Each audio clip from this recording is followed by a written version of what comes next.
Good morning, School of Tomorrow students. This is going to be a short talk, mostly centered around the concept of what I call a hexapent. You might want to look up Goldberg polyhedron. You can think about the dual to a geodesic sphere, omnitriangulated in some sense. Not all frequencies are going to get you just hexagons and pentagons, but that's what you're aiming for when you're looking for a hexapent. And the simplest one is, of course, the soccer ball. Well, the Adidas pattern. It's like the soccer ball doesn't have any one specific pattern to get the sphericity there. Another pattern might be the C60 pattern, which uses kind of bow tie shapes. Maybe you can't see it in the copper. I have it in plastic and other materials. But this is not the pattern of, even if you take off the bumps and make it perfectly smooth, the underlying pattern of panels is not. I'm looking for an individual panel. There, hold on.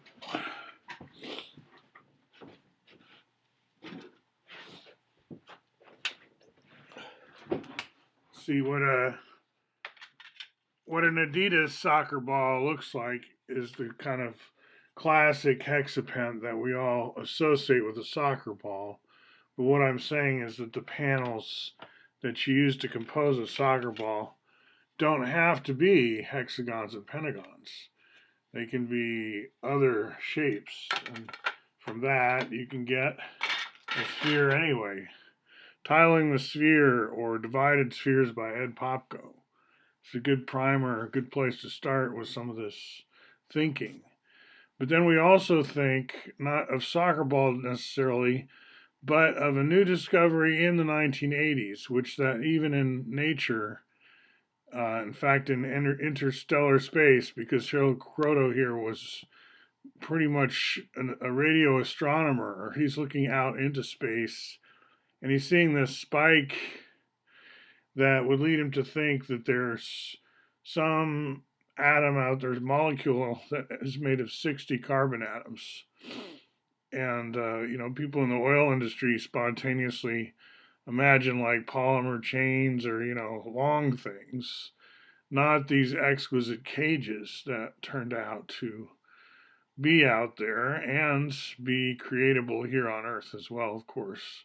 I mean, just light a candle, strike a match in soot, you're going to have some Buckminster fullerene. It's going to be there. In other words, it's not super exotic. What was super exotic and very expensive and difficult is to just distill out pure C60 because you're getting different carbon cages and a lot of other carbons. So to get pure C60 is no mean feat. And I went to the first international conference on Buckminster fullerene in Santa Barbara, and I think that's where Harold or Smalley said something like, "It's the yield, stupid," which was, in those days we were. I think it was George Bush Senior President Herbert Walker Bush who said it's the economy, stupid, right? So this would have been, when was this? 1991? I don't know.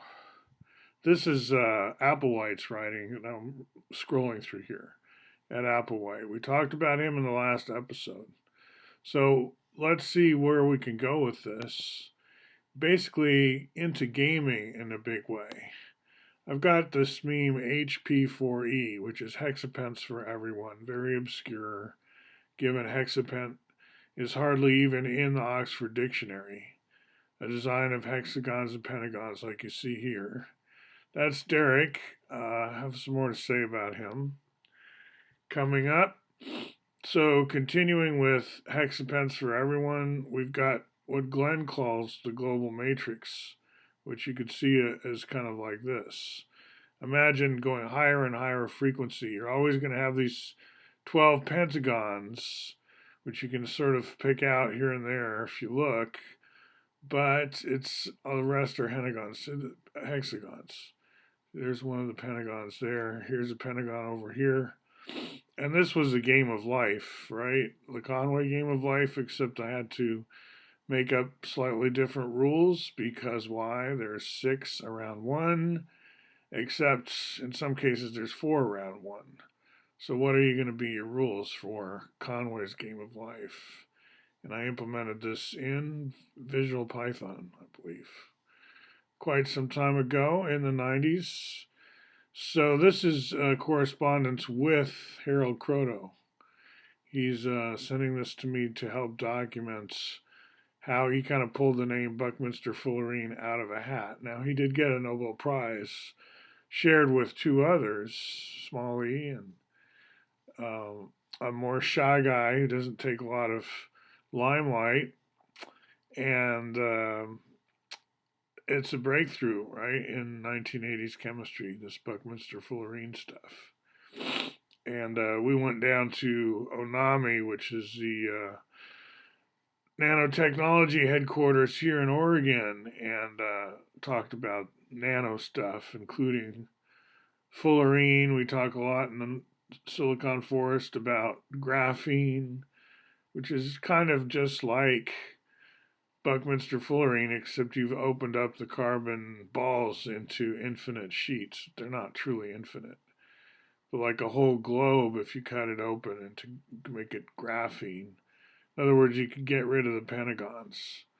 The old idea of a macroscope, what you're looking at there, I've forgotten how small it was, although I think the fisheye actually makes it seem much more kind of claustrophobic than it really was, and I don't think this is any longer exists. I have the a bag from there. I sometimes show a souvenir from the Maparium. What I do have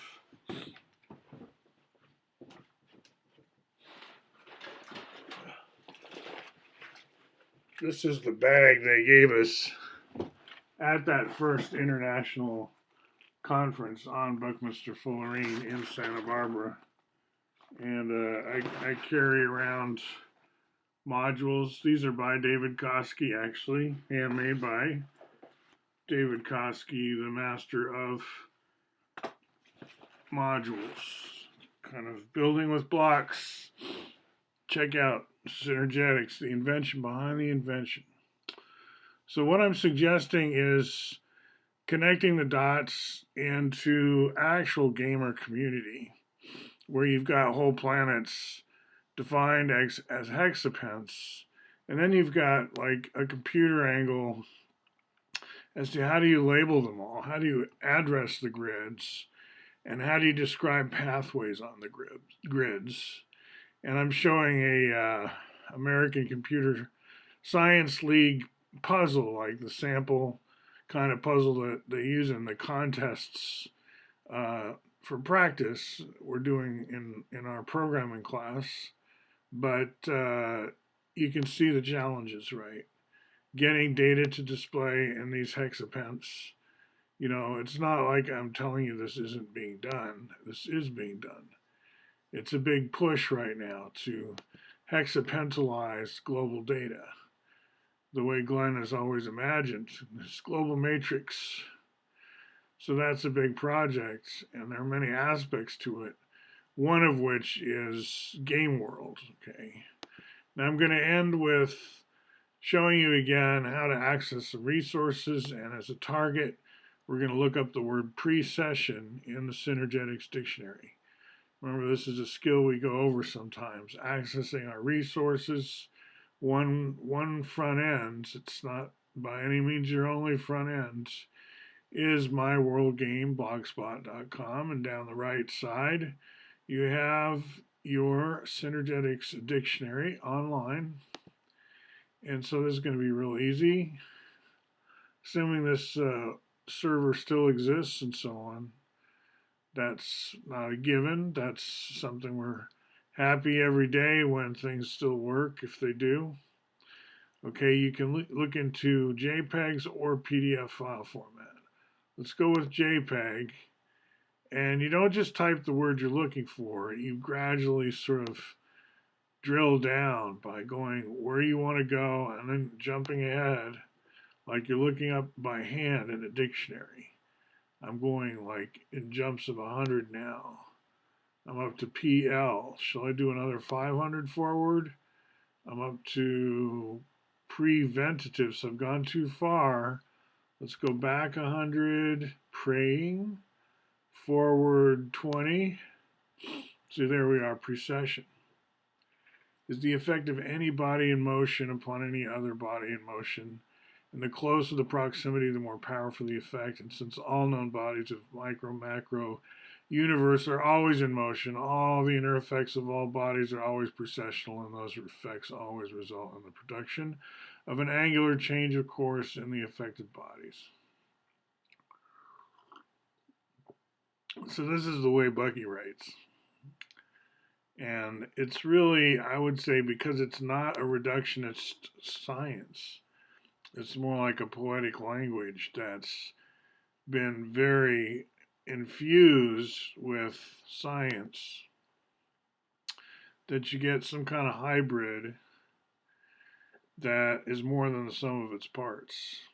And you've heard me talk about how we can put all this in American transcendentalism and hang out with poets and stuff and don't have to worry about learning a lot of math since this is written in prose. But if you do want to learn a lot of math or get into the math, I recommend joining through the Python community, the Pythonistas. We have a lot of fun here, and it all links to hexapence and everything else. Tetra rays,